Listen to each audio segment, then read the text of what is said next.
ऊर्जा राज्य मंत्री हीरालाल नागर ने कलेक्ट्रेट स्थित समीक्षा बैठक में की बड़ी कार्रवाई। 2 विद्युत अधिकारी किए गए एपीओ।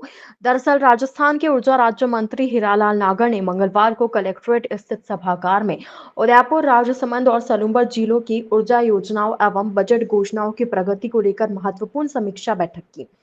इस दौरान अनियमितताओं और जनप्रतिनिधियों की शिकायतों के आधार पर मंत्री नागर ने बड़ी कार्रवाई करते हुए विद्युत विभाग के 2 अधिकारियों को पद स्थापना की प्रतीक्षा में भेजने के आदेश दिए। मंगलवार दोपहर करीब 3 बजे मिली जानकारी के अनुसार मंत्री नागर ने उदयपुर सिटी सेकंड के अधिशासी अभियंता IM मंसूरी तथा देबारी के कनिष्ठ अभियंता चंद्रप्रकाश मेघवाल को तत्काल प्रभाव से एपीओ कर दिया। यह कार्रवाई जनप्रतिनिधियों द्वारा बार बार की जा रही शिकायतों और अधिकारियों की लापरवाही को गंभीरता से लेते हुए की गई।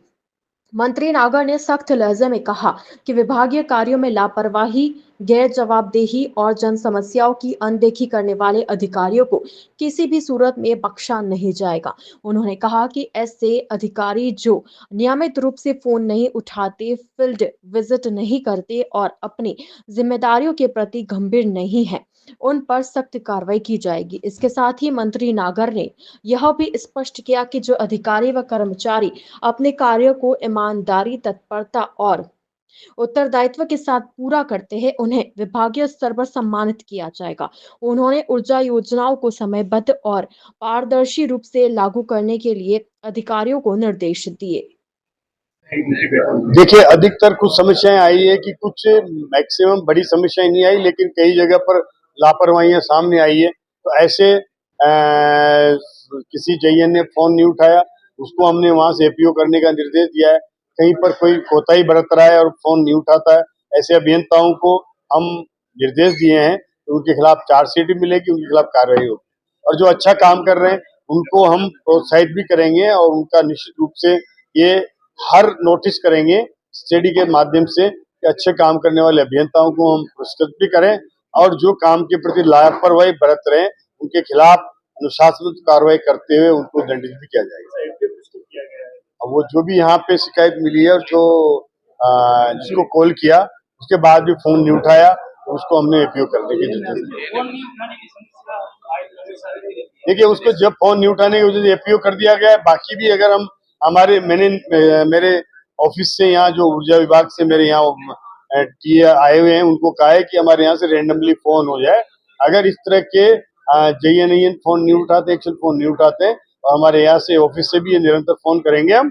अगर ऐसे अभियंता फोन नहीं उठाते तो उनके खिलाफ अनुशासनात्मक कार्रवाई की जाएगी। बेवजह जो शटडाउन जो कर दिया जाता है, अचानक कर दिया जाता है, उससे कई इसके लिए कहा है मैंने कि बिना जेएन की परमिशन के कोई शटडाउन नहीं दिया जाएगा।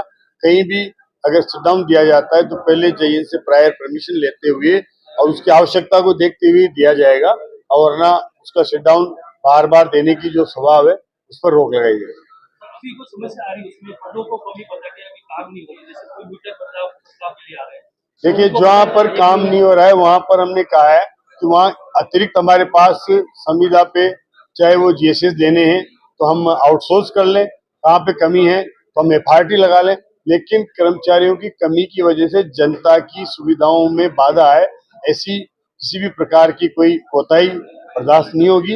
इसलिए अभियंताओं को, चीफ इंजीनियर को, हमारे तकनीकी निदेशक को, सबको निर्देश दिए हमने कि वहां जहां जहां भी हमें अतिरिक्त अगर एफआरटी लगानी हो तो भी लगाएंगे, अतिरिक्त हमें वहां जीएसएस को अगर आउटसोर्स करना है तो भी करेंगे। लेकिन जो लाइन पर मेंटेनेंस होना है वो बराबर हो, वहां अगर मेन पावर की कमी की वजह से किसी भी प्रकार की इस आने वाली गर्मी में समस्या नहीं हो, इसको दुरुस्त रखें, ये निर्देश दिए।